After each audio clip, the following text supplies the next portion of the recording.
మనం సాధారణంగా last but one అంటాం. లాస్ట్ బట్ వన్ అంటే ఏదైతే చివరి అంశం ఉంటుందో దానికి ముందు ఉండే అంశం. లేదా చివరి మనిషి ఎవరైతే ఉంటాడో ఆ మనిషికి ముందు ఉండే మనిషి. అట్లాగే చివరి జవాబు ఏదైతే ఉంటుందో దానికి ముందుండే జవాబుగా భావించాలి. ఇట్లా రకరకాలుగా మాట్లాడతాం. ఇంగ్లీష్‌లో అయితే దీనికి ఏమంటారు immediately before the final one in a series అంటాం. అంటే immediately before the final one. అంటే ఇప్పుడు మాజీ ఎంపీ, మాజీ రాజ్యసభ సభ్యుడు సంతోష్‌రావు జోగినపల్లిని సిట్ విచారణకు పిలిచింది. విచారణ జరిపింది. ఆ విచారణలో అనేక ప్రశ్నలు వచ్చాయి. అనేక ప్రశ్నలు ఆయనపై సంధించారు. సో, ఇప్పుడు సంతోష్‌రావు తర్వాత ఎవరు అంటే నెక్స్ట్ ఇక కేసీఆర్ మినహా మరెవరు మిగిల్లేరు. ఆ పార్టీలో బీఆర్ఎస్ పార్టీకి సంబంధించినంత వరకు కీలకమైన నాయకుల్లో హరీష్ రావు, కేటీఆర్ వీళ్ళ విచారణ ముగిసింది. వీళ్ళని అవసరమైతే మళ్ళీ పిలుస్తామని కూడా సిట్ వాళ్లకు తెలిపింది. వాళ్ళు కూడా అందుకు అంగీకరించారు.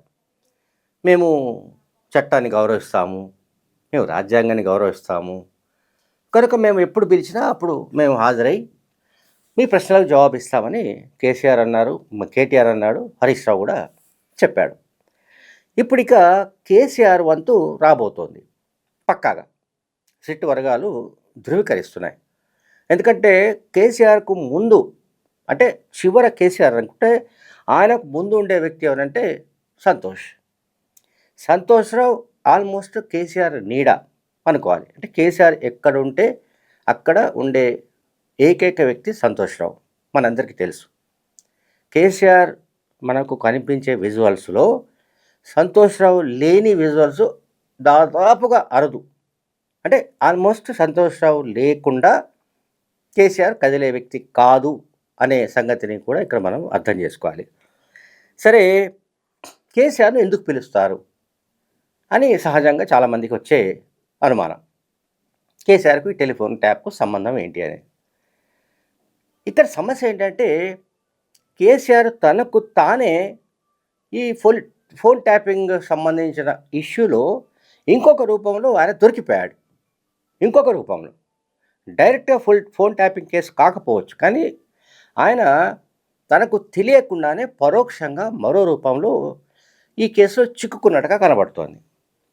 దీనికి సంబంధించి మనం కొంత వెనక్కి వెళితే మొయినాబాద్లోని అప్పటి బీఆర్ఎస్ పార్టీ ఎమ్మెల్యే, ఇప్పుడు మాజీ ఎమ్మెల్యే అనుకోండి, అప్పుడు ఎమ్మెల్యేగా ఉన్న పైలట్ రోహిత్ రెడ్డి ఫామ్ హౌస్లో జరిగిన బీఆర్ఎస్ పార్టీ ఎమ్మెల్యేలను బీజేపీ నాయకులు కొనుగోలు చేయడానికి సంబంధించిన ప్రయత్నం, ఒక కుట్ర జరిగింది.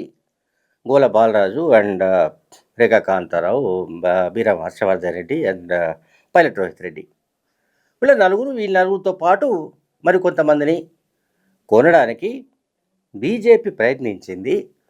దీనికి బీజేపీ సంస్థాగత ఆర్గనైజేషనల్ సెక్రటరీ బిఎల్ సంతోష్ కుట్ర చేశాడు అంటూ ఒక మీడియా సమావేశాన్ని పెట్టి అప్పటి ముఖ్యమంత్రి కేసీఆర్ చాలా విషయాలు చెప్పాడు. అందులో చాలా ఆడియోలను కూడా ప్రదర్శించాడు, వీడియోలను కూడా ప్రదర్శించాడు. అయితే ఈ ఆడియోలు ఎక్కడివి అనేది కేసీఆర్ని ఇప్పటిదాకా ఎవరు అడగలేదు. ఇప్పుడు అడగబోతున్నారు.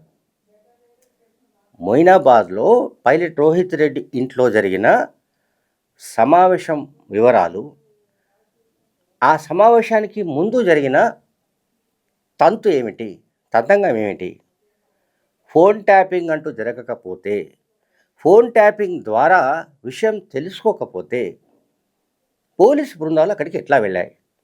అప్పుడు city police Cyberabad police commissioner Stephen Ravindra సారథ్యంలో ఒక పోలీస్ అధికారుల బృందం అక్కడికి వెళ్ళి అక్కడ వచ్చిన బీజేపీ నాయకులు కొంతమందిని మధ్యవర్తులను అరెస్ట్ చేసింది. ఆ కేసు అంతా మనందరికీ తెలుసు. అయితే కేసీఆర్ పట్టుబడుతున్నది ఎక్కడ అంటే ఈ కేసులో. ఏ కేసులో అంటే పైలట్ రోహిత్ రెడ్డి ఫామ్ హౌస్లో జరిగిన బీఆర్ఎస్ పార్టీ ఎమ్మెల్యేల కొనుగోలు వ్యవహారంలో ఫోన్ ట్యాపింగ్ కారణం అన్నది సిట్ ఆల్మోస్ట్ కంక్లూజన్కి వచ్చింది. ఈ మేరకు బహుశా ఈ కేసులో నిందితులైన వాళ్ళు ఎవరైతే ఉన్నారో మాజీ ఏసీపీ రాధాకృష్ణరావు, మాజీ డిఎస్పీ ప్రణీత్ రావు, అట్లాగే తిరుపతన్న, భుజంగరావు ఇట్లాంటి వాళ్ళు ఎవరైతే నిందితున్నారో వాళ్ళలో ఎవరో చెప్పేశారు. ఆ వాంగ్మూలం బేస్ చేసుకొని కేసీఆర్‌ను సిట్ పిలవబోతోంది. సరే కేసీఆర్‌ని ఎప్పుడు పిలవబోతుంది? అండ్ కేసీఆర్ పైన ఎటువంటి ప్రశ్న వర్షం కురవబోతోంది? అసలు సిట్ ఆయనను పిలిస్తే కేసీఆర్ హాజరవుతారా? లేక న్యాయపరమైన ఏవైనా సలహాలు తీసుకొని, లేకుంటే న్యాయపరంగా ఉండే వెసులుబాటు ఏదైనా తీసుకొని తప్పించుకోవడానికి ప్రయత్నిస్తారా? లేక హీరోగా అక్కడికి వెళ్ళి కేటీఆర్ లాగానే, హరీష్ లాగానే ఆయనే ఉల్టా సిట్ను ఎదురు ప్రశ్నలు వేసి వాళ్ళను గడగడలాడిస్తాడా? కేసీఆర్‌ను చూస్తేనే ఇక వాళ్ళు మాట్లాడలేని పరిస్థితి ఎట్లాగూ వస్తుందని బీఆర్ఎస్ పార్టీ నాయకులు చెబుతుంటారు కనుక కేసీఆర్ సహజంగానే వాళ్ళను సిట్ను ఆడుకుంటాడని, సరే ఫుట్బాల్ ఆడుకుంటాడా, క్రికెట్ ఆడుకుంటాడా, ఇంకేం చేస్తాడో మనకు తెలియదు కానీ సిట్ బృందాన్నే కేసీఆర్ ఆడుకుంటాడు అని కూడా బీఆర్ఎస్ పార్టీలో ఒక చర్చ జరుగుతోంది. సరే ఈ చర్చ ఎట్లా ఉన్నప్పటికీ కూడా మనకు అందుతున్న అథెంటిక్ ఇన్ఫర్మేషన్ ప్రకారం పోలీసు వర్గాల నుంచి, సిట్ వర్గాల నుంచి అందుతున్న ఇన్ఫర్మేషన్ ప్రకారం కేసీఆర్‌ను పిలవడం అంటూ జరిగితే ఈ పర్టికులర్‌గా ఈ ఫోన్ ట్యాపింగ్ కేసు ఇది పైలట్ రోహిత్ రెడ్డి ఫామ్ హౌస్లో జరిగిన మొత్తం భాగోతం ఏదైతే ఉందో బీఆర్ఎస్ ఎమ్మెల్యేలను కొనుగోలు చేయడానికి బీజేపీ నాయకులు ప్రయత్నించారని ఏదైతే ఆరోపణలు గుప్పించారో ఆ ఆరోపణలకు సంబంధించిన బేస్ అంటే ట్యాపింగ్. సో ట్యాపింగ్ ఎట్లా జరిగింది అంటే దానికి ఎవరు సూత్రధారులు, ఎవరి సంభాషణ విన్నారు? Pilot Rohith Reddy, BL Santosh, BJP నాయకుడు బిఎల్ సంతోష్కు మధ్య ఫోన్ సంభాషణ జరిగి ఉంటే అది ఎవరు రికార్డ్ చేశారు? అట్లాగే గువ్వల బాలరాజు, పైలట్ రోహిత్ రెడ్డికి మధ్య సంభాషణ జరిగి ఉంటే అది ఎవరు రికార్డ్ చేశారు? ఈ నలుగురు ఎమ్మెల్యేలు ఫామ్ హౌస్కు సమావేశం కావడానికి సంబంధించి వాళ్ళు ఫోన్లో మాట్లాడుకొని ఉంటారు. ఏ టైంకి రావాలి, ఎక్కడికి రావాలి, ఏమిటి అనేది. సో ఈ మొత్తం ప్రాసెస్ ఈ ప్రక్రియను ఫోన్ ట్యాప్ ద్వారానే కేసీఆర్ తెలుసుకోగలిగారన్నది పోలీసుల వాదన, పోలీసుల అనుమానం, పోలీసుల దగ్గర ఉన్న సమాచారం. అండ్ ఇంకొక ఇంపార్టెంట్ ఇష్యూ ఏంటంటే ఇప్పుడు ఎవరైతే టెలిఫోన్ ట్యాపింగ్ కేసులో విచారణ ఎదుర్కొంటున్నారో నిందితులు, పక్కాగా అక్యూజ్డ్ పర్సన్స్, వాళ్ళలో చాలామంది బిగ్ బాస్ ఆదేశాల మేరకే మేము ఈ పనంతా చేశామని చెప్పారు.